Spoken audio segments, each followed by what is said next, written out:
Hi, ഇന്ന് നമ്മൾ കാണാൻ പോകുന്ന മൂവിയാണ് ഫോൾ. ഹൈറ്റ് പേടിയുള്ളവർ ഈ സിനിമ കാണരുത്. സാഹസത്തിനായി ഒരു പഴയ ടവറിന്റെ മുകളിലേക്ക് കയറുകയാണ് രണ്ട് സുഹൃത്തുക്കൾ. പക്ഷേ അവരവിടെ കുടുങ്ങി പോകുന്നു. താഴേക്ക് ഇറങ്ങാൻ വഴിയില്ല. എങ്ങനെ അവരവിടെ നിന്ന് രക്ഷപ്പെടും? ഇതാണ് ഈ സിനിമയിൽ പറയുന്നത്. ഓരോ സീനും നിങ്ങൾ ടെൻഷനിലാക്കുന്ന സിനിമയാണിത്. നമുക്ക് നേരെ ആദ്യ സീനിലേക്ക് പോകാം. സിനിമയുടെ തുടക്കത്തിൽ ബെക്കിയും അവളുടെ ഹസ്ബൻഡും കൂടെ ഒരു മല കയറുന്നതാണ് കാണിക്കുന്നത്. കുത്തനെയുള്ള മലയാണ്. കൂടെ അവരുടെ ഒരു കൂട്ടുകാരിയുമുണ്ട്. അവളുടെ പേര് ഹണ്ടർ എന്നാണ്. അവരങ്ങനെ വളരെ സാഹസികമായി കയറിക്കൊണ്ടിരിക്കുമ്പോൾ പെട്ടെന്ന് ബെക്കിയുടെ ഹസ്ബൻഡ് ഡാൻ ഒരു വവ്വാലിനെ കണ്ട് ഭയന്ന് താഴേക്ക് വീഴുന്നു. അങ്ങനെ അദ്ദേഹം മരണപ്പെട്ടു.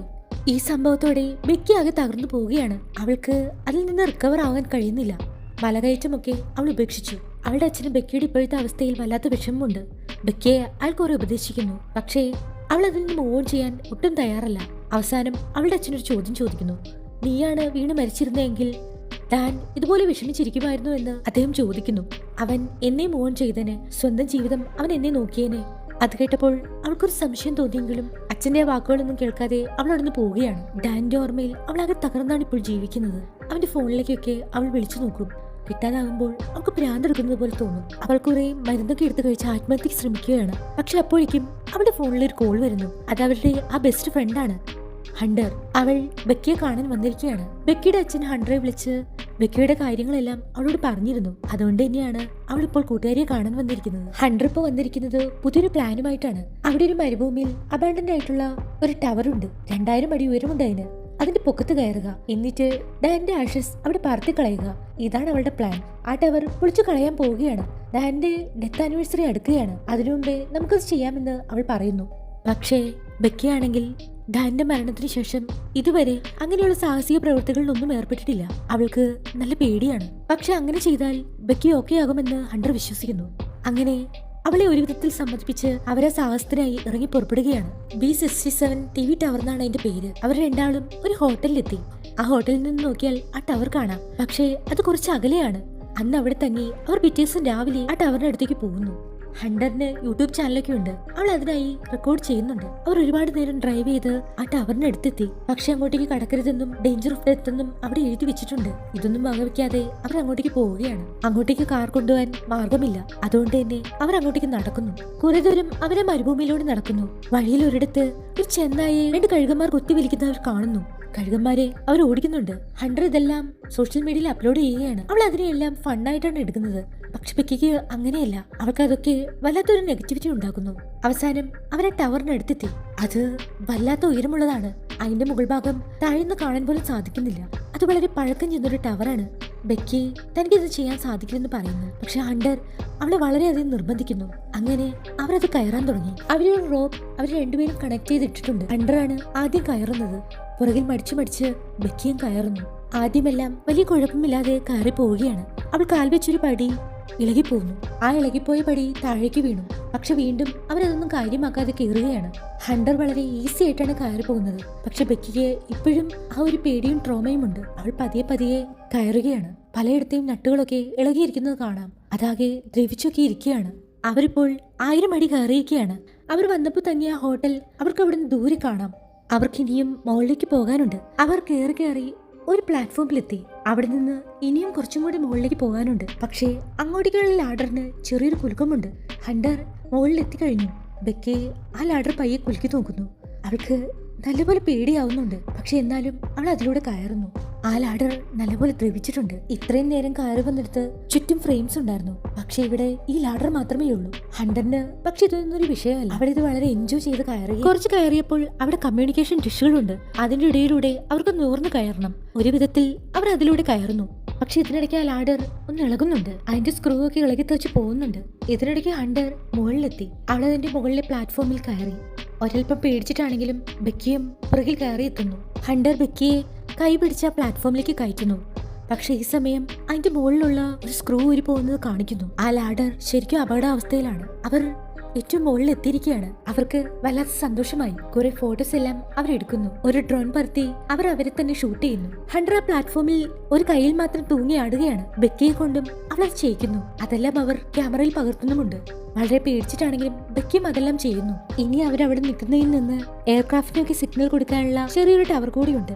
അതുമാത്രമാണ് അവർക്ക് മുകളിൽ ഇനിയുള്ളത്. അതിൽ പിടിച്ചാണ് ആ പ്ലാറ്റ്ഫോമിൽ അവർ നിൽക്കുന്നത്. പതിയെ പതിയെ വെക്കിയുടെ പേടികളെല്ലാം മാറുകയാണ്. അവൾ ഹണ്ടറോട് നന്ദി പറയുന്നു. അവൾ ഡെയിന്റെ ആഷസ് എടുത്ത് അവിടുന്ന് പറത്തി കളയുകയാണ്. അവളത് പറത്തി കളഞ്ഞപ്പോൾ ഹണ്ടർ അവിടുന്ന് കരയുന്നുണ്ട്. അവരിനി താഴത്തേക്ക് ഇറങ്ങാൻ പോവുകയാണ്. ആ റോപ്പ് വീണ്ടും അവർ പരസ്പരം അരയിൽ കെട്ടി ഉറപ്പിക്കുന്നു.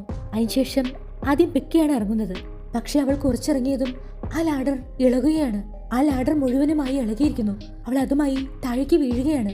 പക്ഷെ അവളുടെ അരയിൽ ആ റോപ്പ് ഉണ്ടല്ലോ, അത് ഹണ്ടറിന്റെ അരയിൽ കെട്ടിരിക്കുകയാണല്ലോ. അവളും അവിടെ മേളിൽ നിന്ന് വീഴാൻ പോകുന്നു. അവൾ പക്ഷെ അവിടുത്തെ ടവറിൽ പിടിച്ചു നിൽക്കുന്നു. ബെക്കി ആ റോപ്പിൽ തൂങ്ങി ആടുകയാണ്. അവൾക്ക് താഴെയായി ആ ലാഡറെല്ലാം താഴേക്ക് പതിക്കുന്നത് കാണാം. മുകളിൽ നിന്ന് ഹണ്ടർ ബെക്കിയെ മുകളിലേക്ക് വലിക്കുകയാണ്. അവൾ ആ റോപ്പിൽ വലിച്ച് ഒരു വിധത്തിൽ ബെക്കിയെ മുകളിലെത്തിക്കുന്നു. അവിടെ മുകളിലായി കുറച്ച് ഭാഗത്ത് മാത്രമാണ് ഇപ്പോൾ ലാഡർ ഉള്ളത്. അതുകൊണ്ട് അവർക്കൊന്നും ചെയ്യാൻ സാധിക്കില്ല. രണ്ടുപേരും നല്ലപോലെ പേടിച്ചുപോയി. ഇപ്പോഴാണ് അവർക്ക് അപകടം മനസ്സിലാവുന്നത്. ഇനി അവർക്ക് എങ്ങനെ താഴെ പോകാൻ സാധിക്കും? പെട്ടെന്ന് അവർ ഫോൺ എടുത്ത് നോക്കുന്നു. പക്ഷെ അതിൽ സിഗ്നൽ ഇല്ല. അവിടെ ഒരു ബോക്സ് അവർ കാണുന്നു. അതിൽ എമർജൻസിക്ക് യൂസ് ചെയ്യാനായി ഒരു ബൈനോക്കുലറും ഒരു ഫ്ലെയർ ഗണ്ണും ഉണ്ട്. അവർ അത് എടുക്കുന്നു. ആ ബൈനോക്കുലറിലൂടെ അവർ ചുറ്റും നോക്കുകയാണ്. എങ്ങും മരുഭൂമി മാത്രമാണ് കാണുന്നത്. ഇവരിവിടെ ഉള്ളത് പോലും ആർക്കും അറിയില്ല. അപ്പോഴാണ് ബെക്കി ഒരു കാര്യം ശ്രദ്ധിക്കുന്നത്. ഡ്രോണും വെള്ളവും മറ്റുമുള്ള ബാഗ് താഴെ ആ കമ്മ്യൂണിക്കേഷൻ ഡിഷിൽ തങ്ങിക്കിടക്കുകയാണ്. നേരത്തെ അവൾ വീഴാൻ പോയപ്പോൾ അവളുടെ കയ്യിൽ നിന്ന് ഊരിപ്പോയതാണ്. നേരത്തെയുള്ള വീഴ്ചയിൽ ബെക്കിയുടെ കാൽ മുറിഞ്ഞിട്ടുണ്ട്. അവരത് പൊതിഞ്ഞു കെട്ടിവെക്കുന്നു. അവരവിടെ നിന്ന് ഒരു വീഡിയോ ഒക്കെ എടുക്കുന്നു. ഞങ്ങൾ ഇവിടെ 2000 അടി മുകളിൽ കുടുങ്ങി കിടക്കുകയാണെന്നൊക്കെ പറഞ്ഞ്. ബൈനോക്കുലറോട് നോക്കിയ ഹണ്ടർ അവിടെ ദൂരെയായി ഒരു വണ്ടി കിടക്കുന്നത് കാണുന്നു. പക്ഷേ അവിടെയൊന്നും ആരും കാണുന്നില്ല. അവർ സോഷ്യൽ മീഡിയ എടുത്ത് നോക്കിയപ്പോഴാണ് ചെന്നായുടെ ഫോട്ടോ അപ്ലോഡ് ചെയ്തിരുന്നു. അതെല്ലാം അപ്ലോഡ് ആയിട്ടുണ്ട്. അപ്പോൾ ഇവിടെ മുകളിൽ വന്നതിന് ശേഷമാണ് അവർക്ക് സിഗ്നൽ ലോസ്റ്റ് ആയിരിക്കുന്നത്. അത് ഈ കമ്മ്യൂണിക്കേഷൻ ഡിഷസ് കൊണ്ടായിരിക്കുമെന്ന് അവർക്ക് മനസ്സിലാവുന്നു. അപ്പോൾ അതിന് താഴെ സിഗ്നൽ കിട്ടും. അവർ അവരുടെ കയ്യിലുള്ള റോപ്പിൽ ആ ഫോൺ കിട്ടി താഴേക്ക് ഇറക്കുന്നു. പക്ഷേ ആ റോപ്പിന് അത്ര നീളമില്ല. ഹണ്ടർ അവിടെ ബാക്കിയുള്ള ലാഡറിൽ പിടിച്ച് ഒരു കയ്യിൽ തൂങ്ങി അതിനായി ശ്രമിക്കുകയാണ്. പക്ഷെ എത്ര ശ്രമിച്ചിട്ടും ആ ഡിഷസിന്റെ താഴേക്ക് ആ ഫോൺ എത്തുന്നില്ല. ഇനിയിപ്പോ എന്താണ് ഒരു വഴി? എന്തായാലും താഴെ സിഗ്നൽ കിട്ടും. ഫോൺ താഴെ എത്തിക്കേ വഴിയുള്ളൂ. അവർ ഒരു പ്ലാൻ ഉണ്ടാക്കുന്നു. ഹണ്ടർക്ക് കുറെ അധികം ഫോളോവേഴ്സ് ഉണ്ട്. അവളുടെ മെസ്സേജ് എന്തായാലും അവർ കാണാതിരിക്കില്ല. അവരവിടെ B67 ടവറിൽ സ്റ്റക്കാണെന്നും ഹെൽപ്പ് ചെയ്യാനും പറഞ്ഞ് അവളൊരു മെസ്സേജ് ടൈപ്പ് ചെയ്യുന്നു. ആരെങ്കിലും ഇത് കാണുവാണെങ്കിൽ 911 കോൾ ചെയ്ത് പറയാൻ അതിലെഴുതി അവർ ആ ഫോൺ ഷൂസിനകത്താക്കി താഴേക്കിടുന്നു. താഴേക്കെത്തുമ്പോൾ സിഗ്നൽ കിട്ടുമെന്നും ആ മെസ്സേജ് ആരെങ്കിലും കാണുമെന്നും അവർക്ക് ഹെൽപ്പ് എത്തുമെന്നുമാണ് അവർ വിചാരിക്കുന്നത്. അത് താഴെ പോയി വീഴുന്നത് അവർ ബൈനോക്കുലറിൽ കൂടെ കാണുന്നുണ്ട്. ഈ സമയം അവിടെ ആ കഴുകന്മാർ താഴെ വട്ടമിട്ട് പറക്കുന്നത് അവർക്ക് കാണാം. ഹണ്ടർ ആ ബൈനോക്കുലറിലൂടെ ചുറ്റും നോക്കുകയാണ്. പെട്ടെന്നാണ് ബെക്കിയുടെ കണ്ണിൽ ഹണ്ടറിന്റെ കാലിൽ 143 എന്ന് എഴുതിയിരിക്കുന്ന കാണുന്നത്. അവൾക്ക് പെട്ടെന്ന് എന്തോ സംശയം തോന്നുന്നു. ഇത് തന്നോട് ഡേൻ ഐ ലവ് യു എന്ന് പറയാൻ ഉപയോഗിക്കുന്ന കോഡ് ഭാഷയായിരുന്നല്ലോ. ഈ സമയം താഴെ ഒരാളെ ഹണ്ടർ കാണുന്നു. അയാളുടെ കൂടെ ഒരു നായയുമുണ്ട്. അവർ അവിടുന്ന് ഹെൽപ്പിനായി ഉറക്കി കൂവുകയാണ്. പക്ഷെ അവിടെ നിന്നുള്ള സൗണ്ട് അയാൾക്ക് കേൾക്കാൻ സാധിക്കില്ല. അയാളൊരു ഫോണും വിളിച്ചോണ്ട് അവിടുന്ന് പോവുകയാണ്. ഈ സമയം അവരെറിഞ്ഞ ഫോൺ താഴെ ചിന്നിച്ചിതർ കിടക്കുന്നത് കാണാം. ഷൂസിൽ നിന്ന് അത് തെറിച്ചു പോയിരുന്നു. അതുകൊണ്ട് തന്നെ അവരുടെ മെസ്സേജ് ആർക്കും പോയിട്ടില്ല. ആ ഫോൺ ആ നായ മണത്തൂക്കിയാണ്. നായക്ക് ഇവരുടെ സൗണ്ട് കേൾക്കാം. പക്ഷെ അയാൾ വിളിച്ചപ്പോൾ നായ അവിടുന്ന് ഓടിപ്പോകുന്നു. അവർ അവരുടെ കാലിലൊരു ഷൂസ് ഒക്കെ എറിഞ്ഞ് അയാളുടെ ശ്രദ്ധ ആകർഷിക്കാൻ നോക്കുന്നുണ്ട്. അവർ എറിഞ്ഞ ഷൂ അവിടെ താഴെ കിടക്കുന്ന ലാഡറിൽ പോയി തട്ടുന്നു. ആ സൗണ്ട് കേട്ട് അയാൾ വന്ന് ആ ഷൂസ് എടുത്ത് നോക്കുന്നു. പക്ഷെ മുകളിലേക്ക് നോക്കിയ അയാൾക്ക് ഒന്നും കാണാൻ സാധിക്കുന്നില്ല. ഒന്നും കാണാത്തതുകൊണ്ട് അയാൾ ആ ഷൂസ് അവിടെ ഇട്ട് അവിടുന്ന് പോകുന്നു. അവിടെ അവർ നേരത്തെ കണ്ട ആ വണ്ടിയുടെ അടുത്തേക്കാണ് അയാൾ പോകുന്നതെന്ന് അവർക്ക് മനസ്സിലായി. ആ വണ്ടിയിൽ വേറൊരാളുണ്ട്. ബെക്കി ആ ഫ്ലെയർ ഗൺ എടുത്ത് ഷൂട്ട് ചെയ്യാൻ പോകുന്നു. പക്ഷെ ഹണ്ടർ അത് തടയുകയാണ്. ഇപ്പൊ ഷൂട്ട് ചെയ്താൽ ചിലപ്പോൾ അവർ കാണില്ല. കുറച്ച് ഇരുട്ടി കഴിഞ്ഞ് അത് ഷൂട്ട് ചെയ്താൽ മാത്രമേ അവർക്ക് കാണാൻ സാധിക്കൂ. ആ ആൾക്കാർ അവിടെ ക്യാമ്പ് ചെയ്യുകയാണെന്ന് അവർക്ക് മനസ്സിലായിട്ടുണ്ട്. സൺസെറ്റ് ആവാൻ അധികം സമയമില്ല. ബെക്കി അവളുടെ ഫോണിൽ പണ്ടത്തെ അവരുടെ കുറച്ച് വീഡിയോസ് കാണുകയാണ്. ഡേനും അവളുമായിട്ടുള്ള വീഡിയോസ്. ഈ സമയം ഒരു വീഡിയോയിൽ ഹണ്ടർ അവരെ നോക്കി വിഷമിച്ചിരിക്കുന്ന അവൾ ശ്രദ്ധിക്കുന്നു. ബെക്കിയും ഡേനും അവിടെ സന്തോഷമായിട്ടിരിക്കുമ്പോൾ അവൾ വല്ലാത്തൊരു നോട്ടമാണ് നോക്കുന്നത്. ബെക്കിക്ക് വീണ്ടും എന്തോ സംശയം തോന്നുന്നു. അവൾ വീണ്ടും ഹണ്ടറിന്റെ കാലിലെ ആ ടാറ്റുവിനെ കുറിച്ച് ഓർക്കുന്നു. പക്ഷെ ഈ സമയം ഹണ്ടർ നമുക്ക് ഫ്ലെയർ ഗൺ ഷൂട്ട് ചെയ്യാമെന്ന് പറയുന്നു. കാരണം അവിടെയുള്ള അവർ പോവാൻ പോവുകയാണ്. അവർ അത് ഷൂട്ട് ചെയ്യുന്നു. അത് താഴെയുള്ളവർ കാണുന്നുണ്ട്. അവർ ഫോണിലെ ഫ്ലാഷ് ഒക്കെ ഓണാക്കി അവരുടെ ശ്രദ്ധ പിടിച്ചു പറ്റാൻ നോക്കുന്നു. എന്തായാലും ആ വണ്ടിയിലുള്ളവർക്ക് ആ ടവറിന്റെ മുകളിൽ ആരോ കുടുങ്ങിയിട്ടുണ്ടെന്ന് മനസ്സിലാവുന്നു. അവരുടെ കയ്യിലുള്ള ബൈനോക്കുലറിലൂടെ അവരെ കാണുന്നുമുണ്ട്. ബെക്കിയും ഹണ്ടറും അവരുടെ ബൈനോക്കുലറിലൂടെ അവർ തങ്ങളെ കണ്ടുവെന്ന് മനസ്സിലാക്കുന്നു. അവർ സന്തോഷം കൊണ്ട് തുള്ളിച്ചാടുകയാണ്. പക്ഷേ അവരുടെ സന്തോഷത്തിന് അധികം ആയുസുണ്ടായില്ല. അവിടെയുള്ള മനുഷ്യർ ഇവരെ സഹായിക്കുന്നതിന് പകരം അവരുടെ കാറും കെട്ടെടുത്ത് അവിടുന്ന് കടന്നു കളയുകയാണ്. ഇതോടെ അവരുടെ സകല പ്രതീക്ഷയും അവിടെ അസ്തമിക്കുകയാണ്. ആ സ്ട്രേഞ്ചേഴ്സ് അവരുടെ കാറുമായി പോയി. സകല പ്രതീക്ഷയും അസ്തമിച്ച് അവരവിടെ നിന്നു. ചുറ്റും ഇരുട്ടു മാത്രം. ഇനിയിപ്പോ എന്തു ചെയ്യും? സമയം കുറച്ചേറെയായി. അവർ അവിടെ ഇരുന്ന് ഉറങ്ങുന്നു. ഉറക്കത്തിൽ ഹണ്ടർ വീഴാൻ പോയി. ബെക്കി അവളെ പിടിച്ചതുകൊണ്ട് അവൾ താഴെ വീഴുന്നില്ല. ബെക്കിയുടെ കാലിലെ മുറിവ് ഇത്തിരി പ്രശ്നത്തിലാണ്. അവരത് പരിശോധിക്കുന്നു. ഈ സമയം ഹണ്ടറിന്റെ കാലിലെ ടാറ്റു ബെക്കി വീണ്ടും ശ്രദ്ധിക്കുന്നു. അവൾ മടിച്ച് നിങ്ങളുടെ കല്യാണത്തിന് മുമ്പേ 4 മാസം ഞാനും ഡെയിനും തമ്മിൽ ഡേറ്റ് ചെയ്തിട്ടുണ്ടെന്ന് ഹണ്ടർ പറയുന്നു. അത് കേട്ട് ബെക്കി ആകെ തകർന്നു പോകുന്നു. പക്ഷെ അത് വലിയ മിസ്റ്റേക്ക് ആയിരുന്നുവെന്ന് ഹണ്ടർ പറയുന്നു. ഇവരുടെ കല്യാണത്തിന് മുമ്പേ അതെല്ലാം അവസാനിച്ചതാണ്. ഹണ്ടർ കരഞ്ഞുകൊണ്ട് ആത്മാർത്ഥമായി അവളോട് സോറി പറയുന്നു. ബെക്കിക്ക് എന്ത് ചെയ്യണമെന്ന് അറിയില്ല.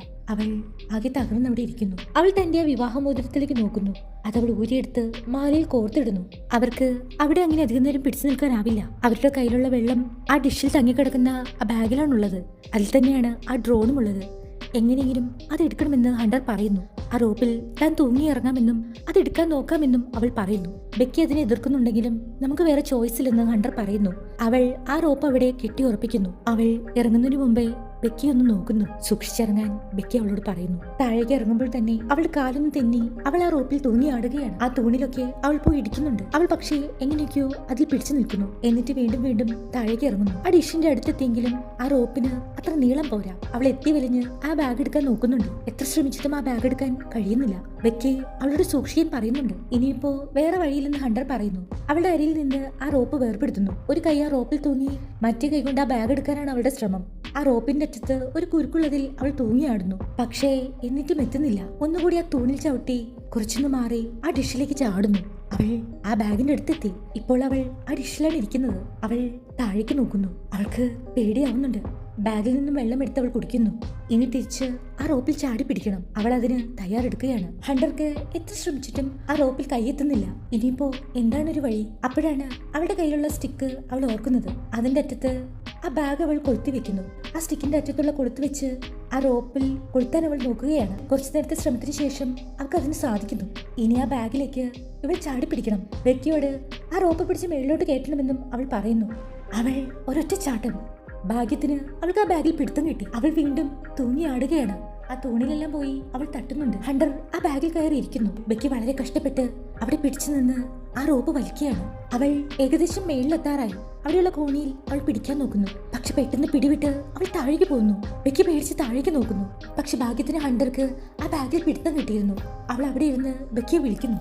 അവൾ സേഫ് ആണെന്ന് മനസ്സിലാക്കിയപ്പോൾ വീണ്ടും ബെക്കി ആ റോപ്പ് പിടിച്ച് മേളിലേക്ക് വലിക്കുന്നു. അങ്ങനെ ഒരുവിധം ഹണ്ടർ മുകളിലെത്തി. ഹണ്ടറുടെ കൈയാകെ മുറിഞ്ഞിട്ടുണ്ട്. ബെക്കി വേഗം ആ ബാഗിൽ വെള്ളമെടുത്ത് കുടിക്കുന്നു. അവർ ഒരു പേപ്പറിൽ സ്റ്റക്ക് ഓൺ B67 ടവർ എന്നും കോൾ 911 എന്നും എഴുതുന്നു. എന്നിട്ടത് ഡ്രോണിൽ വെച്ച് പറത്താനാണ് പ്ലാൻ. ആരെങ്കിലും കണ്ട് സഹായവുമായി എത്തിയാലോ? അങ്ങനെ അവർ അത് പറത്തി വിടുകയാണ്. അവർ ഇങ്ങോട്ട് വന്നപ്പോൾ തങ്ങിയ ആ ഹോട്ടലിന്റെ ഭാഗത്തേക്കാണ് അവർ അത് പറത്തി വിടുന്നത്. നല്ല ദൂരമുണ്ട്. പക്ഷേ അതിന്റെ ബാറ്ററി ലോ ആയിരിക്കുകയാണ്. അവരത് തിരിച്ചു പറത്തുന്നു. ഇല്ലെങ്കിൽ അത് നഷ്ടപ്പെടും. എന്തോ ഭാഗ്യത്തിന് അതിന് ചാർജ് തീരുന്നതിന് മുമ്പേ അത് അവിടെ എത്തുന്നു. ബെക്കി അത് എത്തിപ്പിടിക്കുകയാണ്. രാത്രിയായി. ബെക്കി ഞെട്ടി ഉണരുകയാണ്. എന്തോ അവളെ ആക്രമിക്കുന്നു. അതാ കഴുകന്മാരാണ്. അവൾ അതിനെ ഓടിച്ചുവിടാൻ നോക്കുന്നുണ്ട്. പെട്ടെന്ന് നോക്കുമ്പോൾ ഹണ്ടർ അവിടെ മരിച്ചു കിടക്കുന്നതാണ് അവൾ കാണുന്നത്. ഹണ്ടറെ കഴുകൻ കുത്തിവലിക്കുന്നു. പെട്ടെന്ന് ബെക്കി ഞെട്ടി ഉണരുന്നു. അവൾ സ്വപ്നം കണ്ടതാണ്. പിറ്റേന്ന് നേരം വെളുത്തു. അവരുടെ കയ്യിലുള്ള അവസാന തുള്ളി വെള്ളവും തീർന്നിരിക്കുകയാണ്. ആ ഡ്രോൺ ചാർജ് ചെയ്യണം. അതിനായി അവരൊരു വഴി കണ്ടെത്തി. ആ വാർണിംഗ് ലൈറ്റിന്റെ ചാർജ് യൂസ് ചെയ്യാം. ആ ചെറിയ തൂണിൽ പിടിച്ച് കയറണം. ഹണ്ടറുടെ കൈ പൊട്ടിയിരിക്കുന്നുണ്ട്. അവൾക്ക് അതിൽ പിടിച്ച് കയറാൻ കഴിയില്ല. ബെക്കിയാണ് കയറുന്നത്. വളരെ കഷ്ടപ്പെട്ട് ബെക്കി അതിൽ പിടിച്ച് കയറുന്നു. അവളുടെ കാലിന് നല്ല വേദനയുണ്ട്. കൂടാതെ നല്ല തളർച്ചയും. ഹണ്ടർ താഴെ നിന്ന് അവളെ എൻകറേജ് ചെയ്യുന്നുണ്ട്. അവൾ ഒരുവിധം മുകളിലെത്തി. അവിടുന്ന് ആ ബൾബ് റിമൂവ് ചെയ്ത് അവൾ അതിൽ കുത്തിയ ഡ്രോൺ ചാർജ് ചെയ്യുന്നു. പക്ഷേ ആദ്യം അത് ചാർജ് ആവുന്നില്ല. അതിൽ ചെറിയ എന്തെങ്കിലും ഒരു മെറ്റൽ വെച്ച് ചാർജ് ചെയ്യണമെന്ന് ഹണ്ടർ പറയുന്നു. അവൾ പെട്ടെന്ന് അവളുടെ ആ മോതിരത്തെ കുറിച്ച് ഓർക്കുന്നു. അവൾ ആ മോതിരം അതിന്റെ അടിയിൽ വെച്ച് ചാർജ് ചെയ്യുന്നു. അത് ചാർജ് ആവുന്നത് വരെ അവിടെ അവൾക്ക് പിടിച്ചു നിൽക്കണം. ഒരുവിധം അവൾ അവിടെ പിടിച്ചു നിൽക്കുകയാണ്. പക്ഷെ ഈ സമയം ആ കഴുകൻ വന്ന് അവളെ വീണ്ടും ആക്രമിക്കുന്നു. അത് ആക്രമിച്ചപ്പോൾ അവളുടെ കയ്യിൽ നിന്ന് ബാഗിൽ താഴെ പോകുന്നു. പക്ഷേ അവൾ അവിടെ തന്നെ പിടിച്ചു നിൽക്കുന്നു. എങ്ങനെയൊക്കെയോ അവൾ അത് കംപ്ലീറ്റ് ചാർജ് ആക്കുന്നു. അവൾ ആകെ തളർന്നു പോയിട്ടുണ്ട്. അവർ വീണ്ടും ആ ഡ്രോൺ പറത്താൻ പോവുകയാണ്. അത് ആ ഹോട്ടലിനടുത്ത് എത്താറായി. പക്ഷെ പെട്ടെന്നാണ് അതുവഴി വന്നൊരു ട്രക്ക് ആ ഡ്രോണിനെ ഇടിച്ചിടുന്നു. അതവർ ആ ബൈനോക്കുലറോട് കാണുന്നു. ബെക്കി അത് കണ്ട് അവിടെ നിന്ന് കരയുന്നുണ്ട്. ഇനി എന്തു ചെയ്യും? ബെക്കി തളർന്ന് ഒരു പരുവമായി. ഹണ്ടർ അവളോട് സംസാരിക്കുന്നുണ്ട്. പക്ഷേ അപ്പോഴാണ് കാണിക്കുന്നത് നേരത്തെ ആ റോപ്പിൽ നിന്ന് വലിച്ച് ബെക്കി ഹണ്ടറെ കയറ്റിയിരുന്നല്ലോ. ആ സമയം അവൾ കാലത്തിന് താഴെ പോയിരുന്നില്ലേ?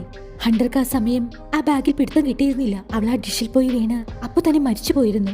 ഹണ്ടർ അവിടെ ഉണ്ടെന്നുള്ളത് ബെക്കിയുടെ വെറും തോന്നൽ മാത്രമായിരുന്നു. ഇപ്പോഴാണ് അതെല്ലാം കാണിക്കുന്നത്. ഹണ്ടർ ആ ഡിഷിൽ മരിച്ചു കിടക്കുകയാണ്. അത് ആ സമയം തന്നെ ബെക്കി കണ്ടതുമാണ്. പക്ഷെ അത് വിശ്വസിക്കാൻ അവൾ തയ്യാറായില്ലായിരുന്നു. ഇത്ര സമയം ഹണ്ടർ തന്റെ കൂടെയുണ്ടെന്നാണ് അവൾ കരുതിയത്. ഇപ്പോൾ അവൾ ബോധത്തിലേക്ക് തിരിച്ചു വന്നിരിക്കുകയാണ്. ആ ബാഗ് മാത്രമാണ് അവൾ വലിച്ചെടുത്തിരുന്നത്. ഇതെല്ലാം ഹണ്ടർ അവിടെ നിന്ന് പറഞ്ഞ് അവളെ ഓർമ്മിപ്പിക്കുന്നത് പോലെ ബെക്കിക്ക് തോന്നുന്നു.